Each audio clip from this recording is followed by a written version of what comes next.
Hi everyone, this is Surbhi. Welcome to my channel. I am a jewelry designer and a crafter, and I have been in this field for the past 8 years. In this video, I'll be sharing with you some basic tools and supplies that are needed for starting if you're starting on a journey to make jewelry. Now, whether you want to make a neck piece, a pair of earrings, or a bracelet, everything requires just some basic tools and supplies, and I'll be taking you through those. Now, through the next few series of videos, I will also be sharing with you the exact process that is involved in making any kind of jewelry piece, and I will try to make it as simple as possible for you all. As a self-taught artist, I understand the challenges that somebody new to this field undergoes. So the intent of my videos will be to make it as basic and simplify it as much as possible for you all. So stay tuned for the next few videos as well.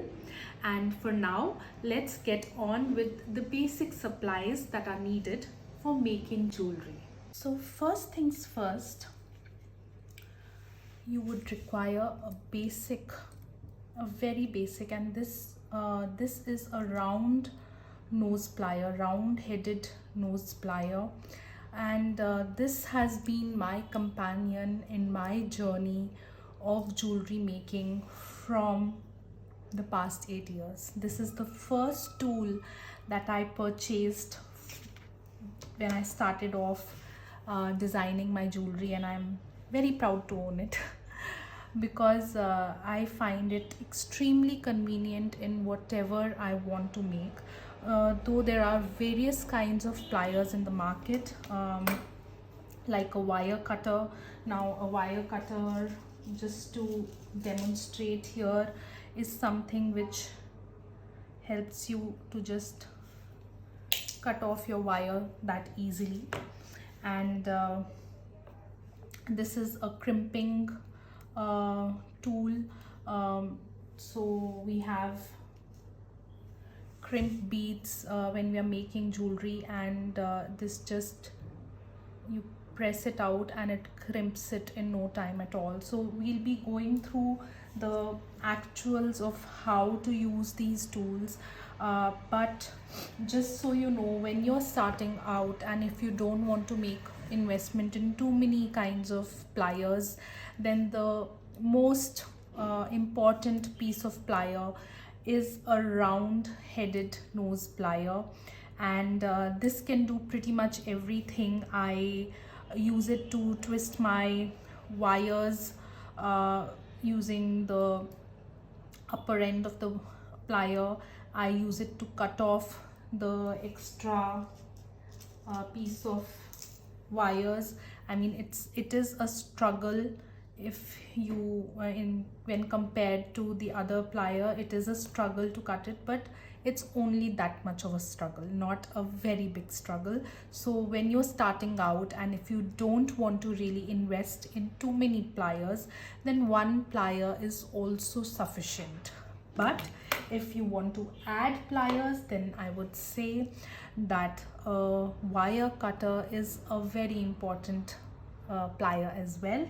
And you can always, based on your budget and your requirements, you can always invest in a set of round, flat-headed and wire cutter pliers. So these are the various pliers that help you during your jewelry making journey.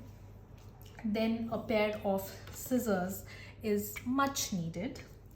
The next important piece is your tiger tail wire.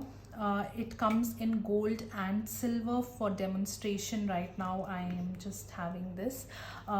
It also comes in antique gold, so the finishes can be different, and depending on what color jewelry you're making, you choose which tiger tail wire do you want. So this is used in making neck pieces. Then you have memory wires. These again come in various different finishes: silver, antique silver, gold, so many of them. And these are used for making bracelets. like this one here. So these are memory wires. Then you need various kinds of beads. Now I like to work, and this is just a sample of what I work with, but I like to work with various kinds of beads. I love beads, I love colorful beads. These are some tumble agates. These are natural stones. I really like to work with agates. These are round agates. You get these agates in various sizes, starting from 3 mm to this is about 6 mm, and then you can go on to 8, 10, 12, various sizes. So whatever local bead market that is in your city, or you can also hunt for beads online.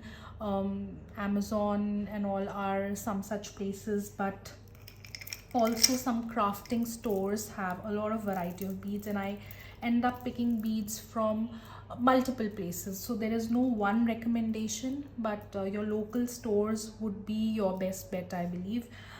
These are glass pearls again, in various, they come in various sizes and colors as well. And these are glass beads. So budget wise, I would say glass pearls and glass beads come out to be very budget friendly, and when you're starting out, you can look at these to start with, or you can also look at acrylic or wooden beads to start with, because they come very reasonable. Agates, you would have to make a little more investment than these beads. These are natural lava stone beads. So these are also natural beads. They come in various colors and sizes. And then you have some cotton thread beads. So these also come, these are all handmade. Not handmade by me, but these cotton thread beads are handmade, and they look beautiful in some tribal kind of jewelry concepts. So again, to start with, you can splurge on beads, or you can start with minimal kind of beads, whatever you fancy. There is no compulsion on what kind of investment you want to make. It is all up to your creativity and yourself. You can even go to the market and buy like a DIY jewelry making kit, and I think it will have roughly everything that you need in terms of supplies, except for pliers. So that is an additional supply that you would want in your jewelry making kit. Now the next is various kinds of finishings that you want with these beads, and these could be, starting with, for a neck piece, these could be some pendants, again silver, gold. The back chain could have hooks, jump rings. It could also have this kind of a back dory. Then you would need some metal beads. These also come in various different sizes. You would want crimp beads again, and in my next tutorial on how to make a base neck piece with a pendant, I'll be showing you the exact process and the exact supplies that you need to make a neck piece, but this is just an overview of things. So you would need crimp beads, jump rings, and for your earrings you would need some, like, these are, to start with, I would say you can just start with these kind of head pins, because these head pins come handy for all kinds of danglers. But if you want to like layer up your danglers and all, you get these kind of eye hole pins as well. So it's again up to you. When you're starting off, you could start with minimal kind of supplies, and when you want minimal supplies, you could just get some head pins. Again, the finishing, always remember, if you're buying other things that require silver finishing, then everything should be silver, and if you're going for a golden finish, then everything else in your finishing should also be golden in color, or antique gold, whatever you're choosing. Now your earrings could be either studs or a pair of danglers. So whatever you're choosing, studs or danglers or just beaded with hooks, you will need these head pins, of course. You will need a dangler or a stud frame. You may need some beads or some charms to hang around, And if you're going for danglers, you will obviously need these fish hooks to finish your earrings.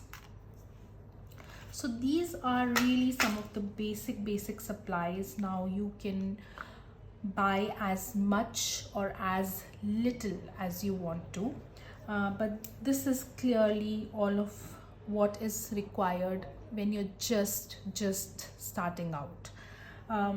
Now in my next set of videos, I will go through various supplies needed for the particular kind of jewelry piece that you are intending to make.